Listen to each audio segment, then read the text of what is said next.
मित्रांनो, लोक हे रिझल्ट बघत असतात, त्यामागील घेतलेली मेहनत ही कोणी बघत नाही. त्यामुळे मेहनतच अशी करा ना की लोकांनी रिझल्ट बघितल्यानंतर ते थक्क झाले पाहिजे, ते थक्क झाले पाहिजे. रामकृष्ण हरी माऊली, मी ज्योतिष आचार्य वेदांत कुलकर्णी आपल्या आपल्या युट्यूब चॅनल स्वामी ज्योतिष ऑफिशियल मध्ये आपले सहर्ष स्वागत करत आहे. मित्रांनो, आजचा जो काही कार्यक्रम आहे, हा कार्यक्रम तूळ राशी लिब्रा साइन करता अत्यंत महत्वाचा असा कार्यक्रम असणार आहे. या कार्यक्रमाच्या दरम्यान आपण ऑक्टोबर 2025 जे काही मासिक राशीफल आहे ते लिब्रा साइन करता तूळ राशी करता कसं असणार आहे, ग्रहांचं परिवर्तन या महिन्यामध्ये आपल्याकरता कशा पद्धतीचं आहे, नकारात्मक सकारात्मक, ते सर्व काही आपण या व्हिडिओच्या दरम्यान जाणून घेणार आहोत. आरोग्यम धनसंपदा, आरोग्य आपलं कसं असणार आहे ते सर्व काही या व्हिडिओच्या दरम्यान बघणार आहोत. त्याच पद्धतीने अभ्यास विद्यार्थी मित्रांना कसा असणार आहे, प्रेम कसं असणार आहे, प्रेमाविषयक हा महिना कसा असणार आहे, वैवाहिक स्थिती या महिन्यामध्ये कशी असणार आहे, त्याच पद्धतीने करिअर, भाग्य, बिझनेस सर्व काही आपण डिटेल मध्ये जाणून घेणार आहोत. तसेच मी तुम्हाला सांगू इच्छितो, जर आपल्याला कुंडलीचं मार्गदर्शन करायचं असेल, कुंडलीवरती मार्गदर्शन हवं असेल, तर व्हिडिओच्या डिस्क्रिप्शन मध्ये तसेच या व्हिडिओच्या स्क्रीन मध्ये आपल्याला नंबर हा मिळेल. त्याच पद्धतीने हा जो काही कार्यक्रम आहे, हा कार्यक्रम चंद्ररास जन्मराशीवरती अवलंबून आहे, आधारित आहे. जर आपल्याला जन्मरास माहिती नसेल तर हा कार्यक्रम आपण चालू नावाच्या राशीप्रमाणे देखील बघू शकतो. तर सर्वप्रथम आपण ग्रहांचं ट्रान्झिट जाणून घेऊया. आपली रास तो राशीचे जे काही स्वामी आहेत ते शुक्र देवता आपल्या द्वादश स्थानामध्ये स्थित आहेत, 12व्या स्थानात स्थित आहेत. आपल्या फर्स्ट हाऊस मध्ये बुध मंगळ देवता विराजमान आहेत. आपल्या पंचम स्थानामध्ये मिस्टेरियस प्लॅनेट, अनप्रेडिक्टेबल प्लॅनेट राहू देवता हे विराजमान आहेत. शनी देवता हे आपल्या 6व्या स्थानामध्ये स्थित आहेत. त्याच पद्धतीने गुरुदेवता हे आपल्या भाग्यस्थानामध्ये, कालपुरुष कुंडलीनुसार भाग्यस्थान हे गुरुचं असतं. त्याच पद्धतीने गुरुदेवता हे आपल्यासाठी 19 ऑक्टोबर पर्यंत हे या स्थानामध्ये भाग्यस्थानामध्ये विराजमान आहेत. केतू देवता हे आपल्या एकादश स्थानामध्ये स्थित आहेत. त्याच पद्धतीने द्वादश स्थानामध्ये सूर्य शुक्र देवता विराजमान आहेत. असो, आता आपण जाणून घेऊया आरोग्य आपलं कसं असणार आहे. आरोग्य मित्रांनो, ज्यावेळेस आपल्याला आरोग्याचा विचार करायचा असतो त्यावेळेस आपल्याला कुंडलीचं जे काही फर्स्ट हाऊस आहे याचा विचार करावा लागतो. कुंडलीचा जो काही स्वामी आहे, आपल्या फर्स्ट हाऊसचा मालक, त्याला आपल्याला विचारामध्ये घ्यावा लागतं.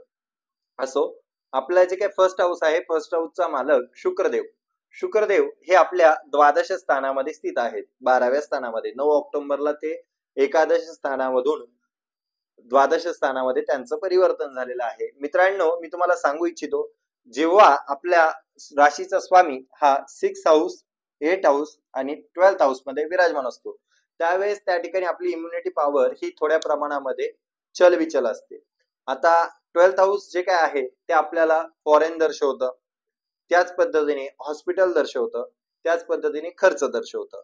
व्ययस्थान आहे, ते कसलं आहे, व्ययस्थान. त्यामुळे त्या ठिकाणी तिथे स्थित असलेले हे जे काही शुक्रदेव आहे हे कुठेतरी आपल्याला लक्झरियस गोष्टींवरती खर्च दर्शवतायत. त्याच पद्धतीने आपल्याला आरोग्या संदर्भामध्ये आपण जर कुठे गेलात फिरण्याकरिता, तर त्या ठिकाणी आपल्याला तिथलचं जंक फूड, फास्ट फूड हे सर्व काही आपल्या आरोग्यावरती लगेचच इफेक्ट करणार आहे. त्यामुळे कुठेतरी आपल्याला आरोग्यविषयक थोड्या प्रमाणामध्ये काळजीही या महिन्याच्या दरम्यान घ्यावा लागेल.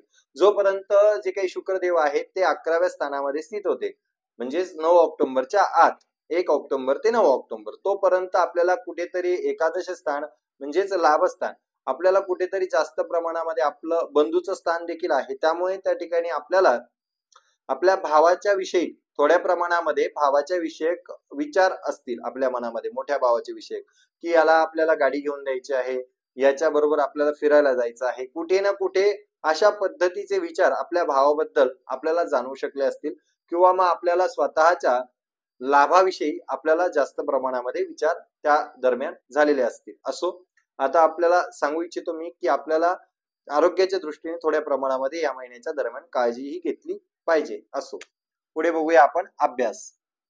विद्यार्थी मित्रांनो, ज्यावेळेस आपल्याला अभ्यासाचा विचार करायचा असतो त्यावेळेस आपल्याला कुंडलीचं जे काही पंचम स्थान आहे, कुंडलीचं 5th हाऊस, त्याचा अभ्यास करावा लागतो. 5th हाऊस मध्ये राहू देवता विराजमान आहे. 5th हाऊसचे मालक जे काही शनी देवता आहे ते शनी देवता आपल्या 6व्या स्थानामध्ये स्थित आहे, षष्टम स्थानामध्ये स्थित आहे. तर मी तुम्हाला सांगू इच्छितो, पंचम स्थानामध्ये राहू विराजमान आहेत. त्याच पद्धतीने पंचम स्थानाचा जो काही मालक आहे हा षष्टम स्थानामध्ये आहे, त्या कारणास्तव मी तुम्हाला सांगतोय की आपल्याला कमेंट करा, आपण कुठेतरी आपल्याला आपण ज्या ठिकाणी शिकतोय, ठीक आहे, ज्या ठिकाणी आपण अभ्यास करतोय त्या ठिकाणाहून कुठेतरी आपल्याला दुसरीकडे जाण्यासाठी मन होत असेल, ठीक आहे, ज्या क्लासला आपण जॉईन केलंय त्या क्लास मधले जे काही टीचर आहेत ते आपल्याला असे वाटू शकतात की हे योग्य पद्धतीत शिकवत नाही, किंवा आपण ज्या कॉलेजला ऍडमिशन घेतलंय, ज्या शाळेत आपण शिकतोय त्या ठिकाणी आपलं मन लागणार नाही, कुठेतरी आपल्याला त्या ठिकाणी प्रश्नचिन्ह उद्भवेल की मी हे करतोय हे उत्तम आहे का, मी या क्लासला जॉईन केलंय, मी ही फील्ड निवडली ही उत्तम आहे का, यापासून मला पुढे आयुष्यामध्ये काही फायदा होणार आहे का, हे टीचिंग मी केल्यानंतर त्या ठिकाणी मला चांगला जॉब लागणार आहे का, असं मोठंस क्वेश्चन मार्क आपल्या मनामध्ये त्या ठिकाणी शिक्षणाच्या रिलेटेड असणार आहे. राहू देवता हे खूप दिवसांपासून त्या ठिकाणी आहे, जवळजवळ आपल्या ह्या इयरच्या स्टार्टिंग पासूनच त्या ठिकाणी राहू देवता तिथे आहे, त्यामुळे त्या ठिकाणी कुठेतरी आणि अजून देखील खूप दिवसांपर्यंत राहू देवता त्या ठिकाणी असणार आहे, त्यामुळे क्वेश्चन मार्क हा आपला कायमस्वरूपी असणार आहे तोपर्यंत, जोपर्यंत राहू देवता तिथे असणार आहे तोपर्यंत. राहू देवता हे आपल्या मनामध्ये भ्रम निर्माण करतात की मी करतोय हे उत्तम आहे का, असा एक जो काही क्वेश्चन टॅग आहे हा क्वेश्चन टॅग राहू त्याच ठिकाणी असल्यामुळे आपल्या मनामध्ये होऊ शकेल. परंतु असे असले तरी देखील ज्या विद्यार्थ्यांना परदेश गमन करायचं आहे, शिक्षणाकरिता ज्या विद्यार्थ्यांना परदेशामध्ये जायचं आहे त्यांच्याकरिता हे उत्तम आहे. का म्हणतोय मी असं, कारण पंचम स्थानाचे जे काही मालक आहेत ते शनी हे आपल्या षष्टम स्थानामध्ये स्थित आहे, त्यांची जी काही सप्तम दृष्टी आहे ती आपल्या विदेशाच्या स्थानावरती आहे, ठीक आहे, त्यामुळे त्या ठिकाणी आणि शिवाय ते शनिदेव वक्री देखील आहे, त्यामुळे त्यांच्या पूर्व ज्या काही राहिलेल्या गोष्टी आहेत ते त्या पूर्ण करतात. त्यामुळे त्या ठिकाणी आपल्याला ज्या विद्यार्थ्यांना विदेशामध्ये शिक्षणासाठी जायचं आहे, किंवा मग आपण असं म्हणू शकतो थोड्या प्रमाणामध्ये ज्यांना आपल्या मातृभूमी म्हणजे जन्मभूमी सोडून त्या ठिकाणी दुसरीकडे जायचं आहे, ठीक आहे, मातृस्थान सोडून दुसरीकडे शिक्षणाला जायचं आहे, त्यांच्याकरिता हे उत्तम परिस्थिती असणार आहे, उत्तम स्थिती या शनिदेवांची आहे. पुढे बघूया आपण प्रेम विषयक. मित्रांनो, ज्यावेळेस आपल्याला प्रेमाचा विचार करायचा असतो त्यावेळेस देखील आपल्याला पंचम स्थानाचा अभ्यासावा लागतो, कारण पंचम स्थान हे आपल्याला प्रेम दर्शवतं. त्याच पद्धतीने प्रथम संतान देखील पंचम स्थानावरून आपण बघत असतो. त्याच पद्धतीने आपला जो काही पोटाचे विकार आहेत ते पोटाचे विकार देखील पंचम स्थानावरूनच आपण दर्शवत असतो, आपला अभ्यास देखील पंचम स्थानावरूनच आपण दर्शवत असतो, ग्रॅज्युएशन, ठीक आहे. तर पंचम स्थान प्रेमाविषयक बघूया आपण. पंचम स्थानामध्ये त्या ठिकाणी राहू देवता विराजमान आहेत. मित्रांनो, कमेंट मध्ये सांगा आपल्या गेल्या 4-5 महिन्यापूर्वीपासून तर आतापर्यंत कुठेतरी आपल्या पार्टनर मध्ये व आपल्यामध्ये ज्याच्याबरोबर आपली रिलेशन आहे त्याच्यामध्ये व आपल्यामध्ये कुठेतरी मिसकम्युनिकेशन झालं असू शकतं, वादविवाद, काहीही कारण नसताना, ठीक आहे, काहीही कारण नसताना थोड्या मोठ्या प्रमाणामध्ये आपल्याला देखील कळणार नाही की हे वाद का झाले, असं कुठेतरी आपल्याला आढळू शकतं.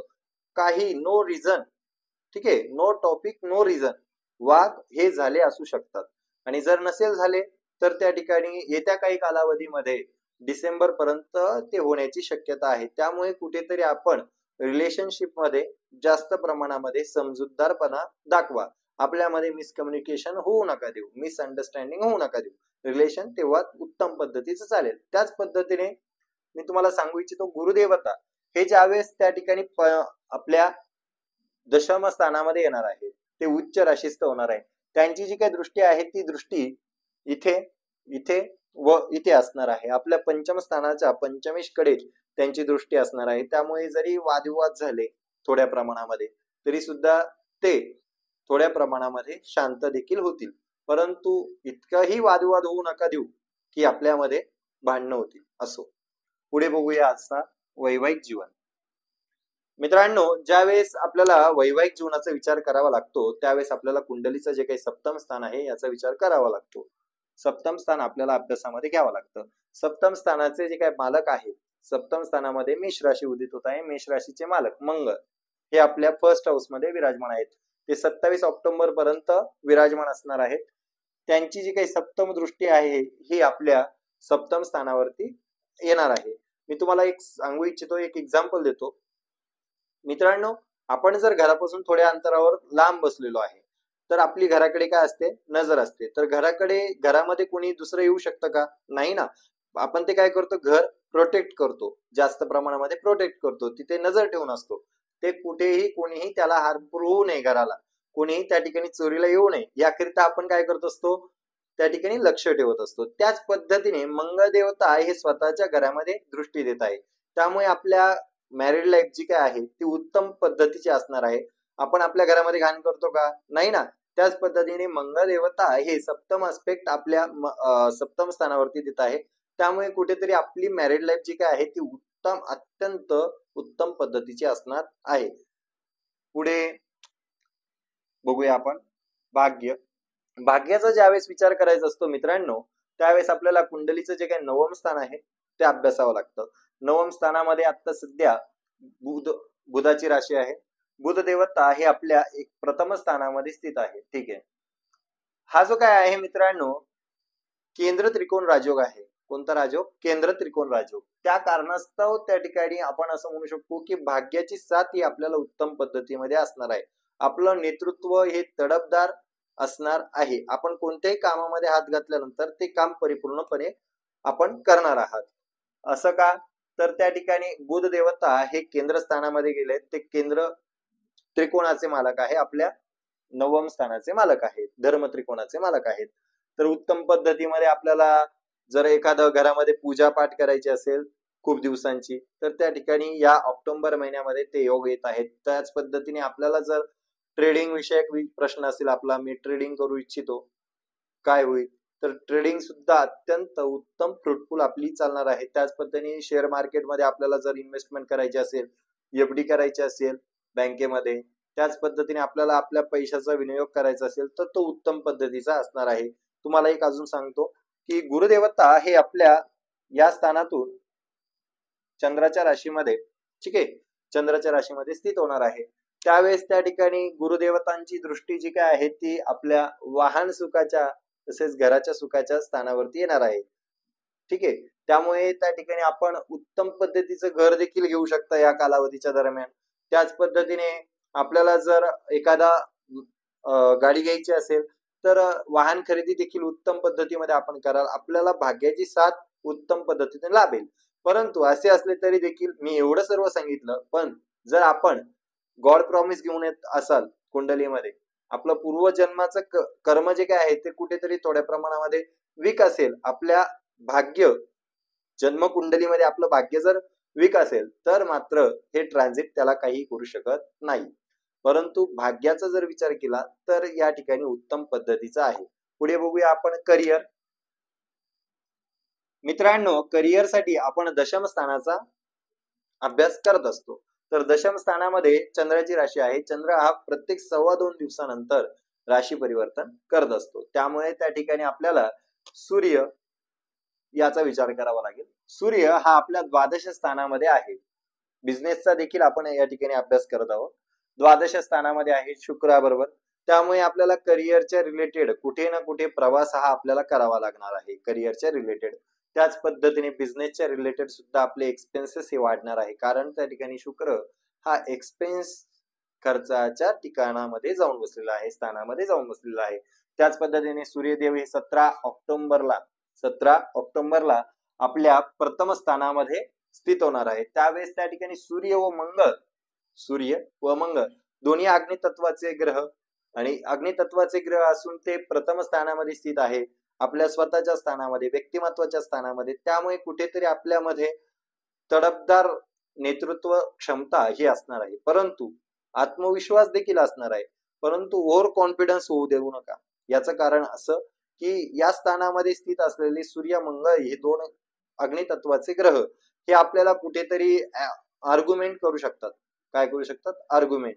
आपल्या बॉस बरोबर, आपल्या सिनियर्स बरोबर त्या ठिकाणी आपली आर्ग्युमेंट होऊ शकते. त्यामुळे कुठेतरी आपण त्या गोष्टीला जपून राहावं. बाकी मात्र उत्तम आहे. करिअरच्या दृष्टीने गुरु आपला दशम स्थानामध्ये येणार आहे, त्यामुळे आपल्याला उत्तम पद्धतीचं फलित मिळणार आहे. आता तसं बघायला गेलं तर गजकेसरी योग आपण ट्रान्झिट मध्ये बघू शकतो. हा गजकेसरी योग तयार झालेला आहे ज्यावेळेस चंद्राच्या राशीमध्ये गुरु, ठीक आहे, असतो किंवा मग गुरु सोबत चंद्र असतो त्यावेळेस त्या ठिकाणी गजकेसरी योग हा ऍक्टिव्हेट होत असतो. त्यामुळे आपल्याला कार्यस्थानामध्ये गजकेसरी योग देखील ऍक्टिव्हेट आहे. आपल्याला उत्तम पद्धतीचं कार्य संपादन आपण या ठिकाणी कार्यस्थानामध्ये करणार आहात. फक्त बॉस बरोबर आर्ग्युमेंट पासून जपा. ठीक आहे. असो, बिझनेस देखील उत्तम आहे. आपल्याला त्या ठिकाणी उपाय काय करायला हवे? आपल्याला उपाय काय करायला हवे हा महिना आपल्याला उत्तम जाण्याकरिता? हे बघा मित्रांनो, हा महिना उत्तम जाण्याकरिता आपण त्या ठिकाणी शनिश्चरांचा जो काही बीजमंत्र आहे तो बीजमंत्र आपण करावा. त्याच पद्धतीने शनिश्चरांचा बीजमंत्र हा ओम प्राम प्रीम प्रोम स शनैश्चराय नमः हा आहे. त्याच पद्धतीने शुक्रदेवतांचा बीजमंत्र करावा. ओम द्राम द्रीम द्रोम सह शुक्राय नमः हा बीजमंत्र करावा. त्याच पद्धतीने जे काही भटके कुत्रे आहेत त्या भटके कुत्र्यांना त्या ठिकाणी खाण्याकरिता काही ना काही द्यावं. ठीक आहे, विशेषतः काळ्या कुत्र्यांना.